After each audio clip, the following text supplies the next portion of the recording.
All right, time to go over merge sort. At this point, we've gone over insertion, selection, bubble, shell, quick, I believe, and that leaves us with merge at the moment. There is, of course, another version of quick. There's a heap sort, which you're welcome to look at if you want, but I think we've covered quite enough at the moment. So first and foremost, let's take a look and see how merge works. I'm going to hit run. We're just going to take a little look here. All right. Pretty straightforward. Let's make it a little bit bigger. Now, first thing you might want to notice is that it splits it, and then it sorts the splits, and then it merges the two. So effectively what happens here is we split our array in half, and we sort the two halves, and then we merge them together. Although this is going to do a little bit more than that, you notice it splits it multiple times. So this takes us back to the example of painting the fence, right? Instead of one person, you know, painting the fence, we split it into four. This means we have a lot less work for each individual one to do. So if I split this into 4, 10, 100 pieces, I can sort the smaller portions of the array a lot faster than I can sort like the entire thing at once, right? So I sort two small portions of the array, and then I merge them together. And at this point, they're pretty much mostly sorted.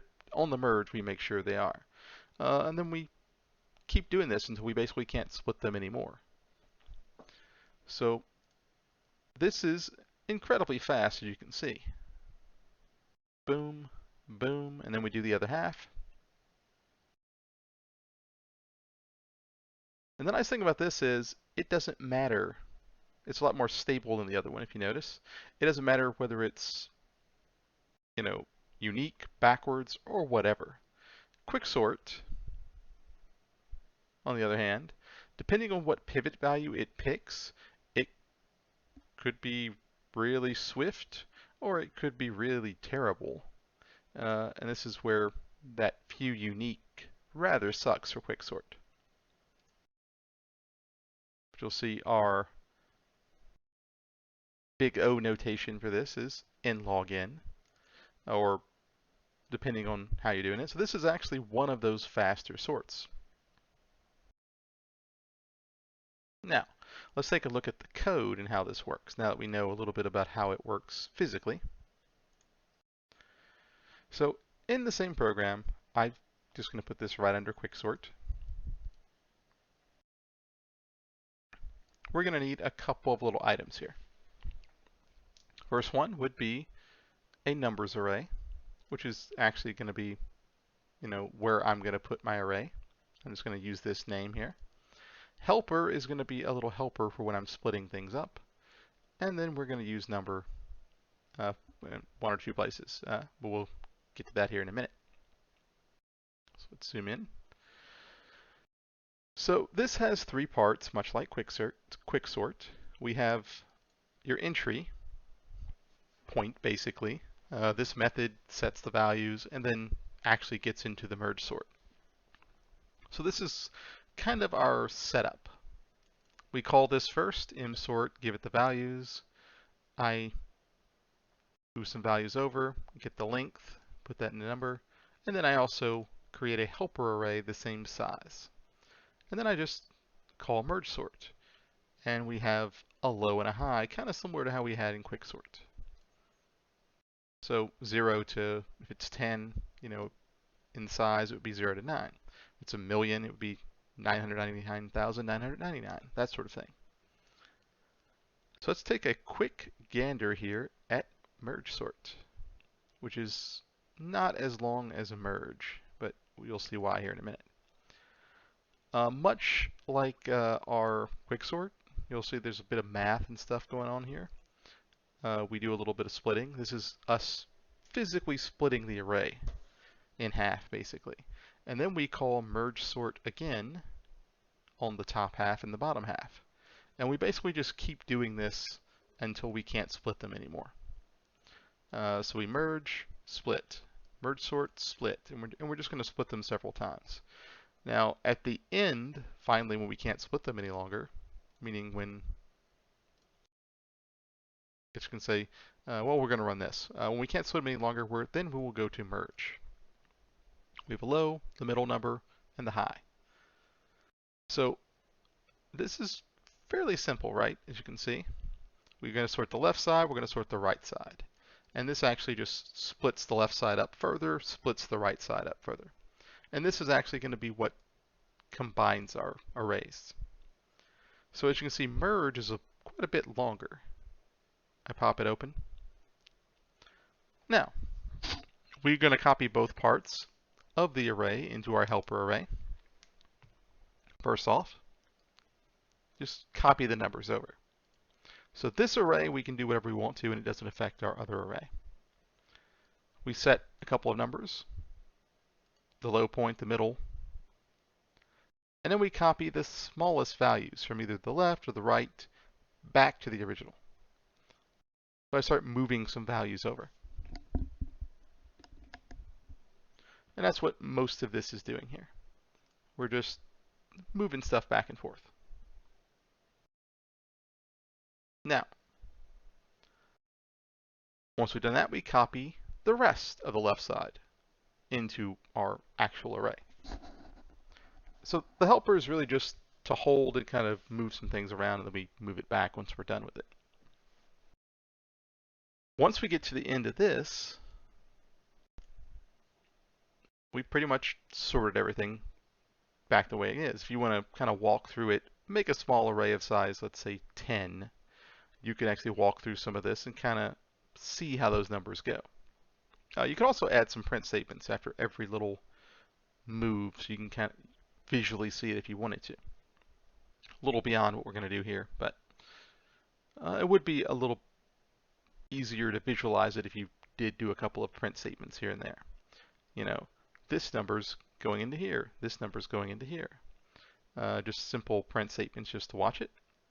All right, well that is merge, merge sort, and insert. So let's take a look at how well it performs. So before we were doing qsort. Let's see how insert does. And I think my last sort of 20 million was something like 10 seconds. So let's see how well this does with the same. Boop.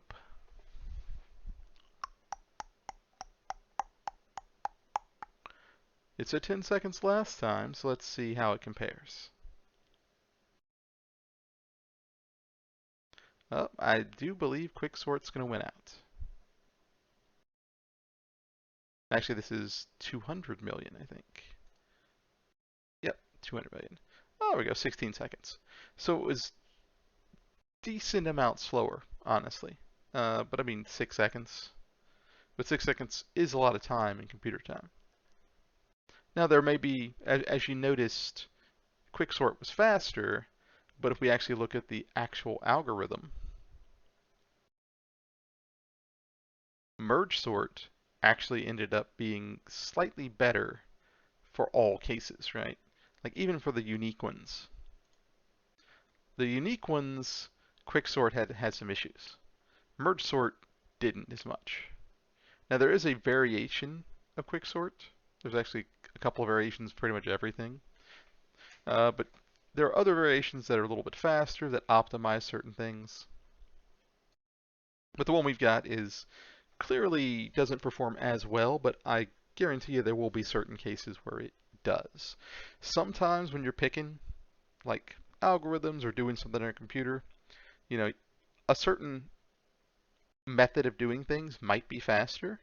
That doesn't necessarily mean that it's going to be better for all cases.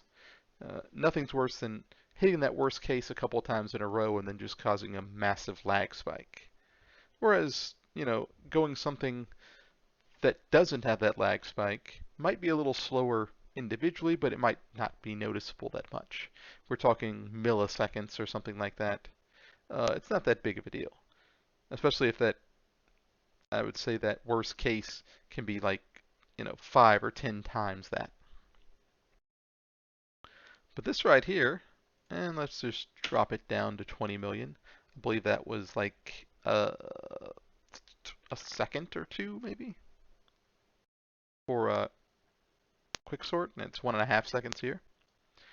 So this is slower, but I guarantee if we ran the worst case, it would be faster, at least than that. Now, would there be much of a difference depending on what we're doing?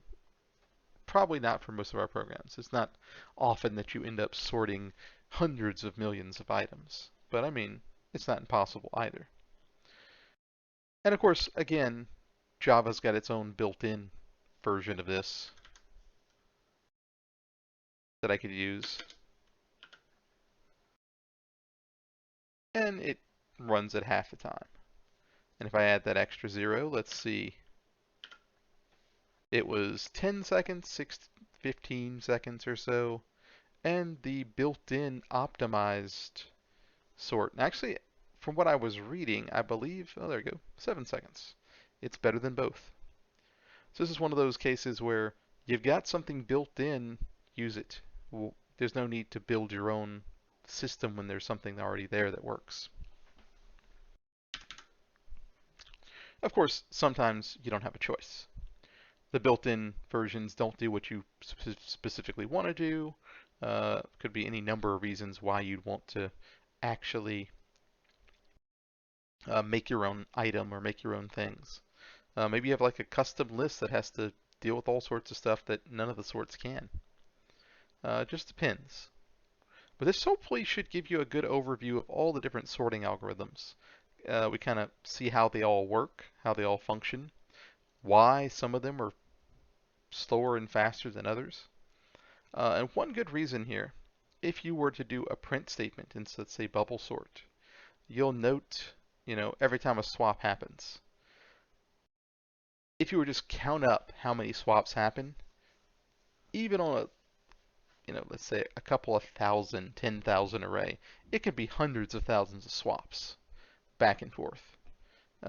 That's one of the reasons these particular types of sorts are so tremendously slow, because they just swap so many things over and over again.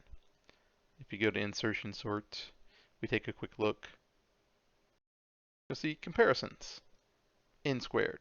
That's when we're comparing this to that. There are just so many comparisons in these loop sorts in particular. See bubble. I think it should be probably n squared too. They didn't really write out the whole list there. Oh, there it is. Yep, n squared. Comparisons and swaps. But if we move up to, one of those others, perhaps, let's say merge sort,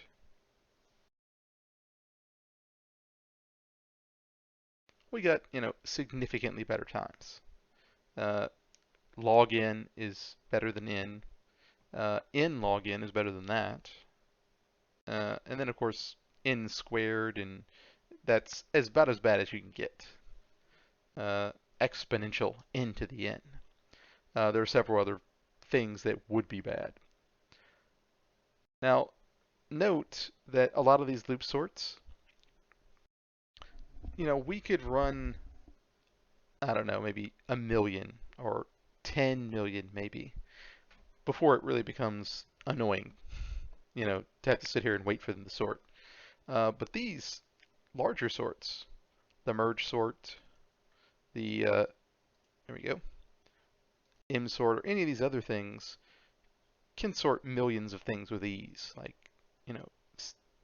1,000 times faster than some of these others, just because of, recursion's a really powerful tool if it's used correctly. So, hopefully this gives you a good overview of merge sort compared to some of these other sorts. With the little timer, you can run through and tweak a couple of things. You could see if I had a wider variety of numbers, if that would change anything. And you kind of get an idea of hopefully how these work, why they work the way they work. And that also can kind of apply back to other programming. Whether you're displaying things on the screen, whether you're going through code in a game or something, little tiny tweaks using a slightly different algorithm can improve performance tremendously. This is why you get patches and things like that where they say, they've improved the engine performance like 10% or something because they optimized some sort of algorithm or took some comparison out that they didn't need. But knowing how that works can help you do that. All right, well, if you have any questions or anything, let me know. That is Merge Sort.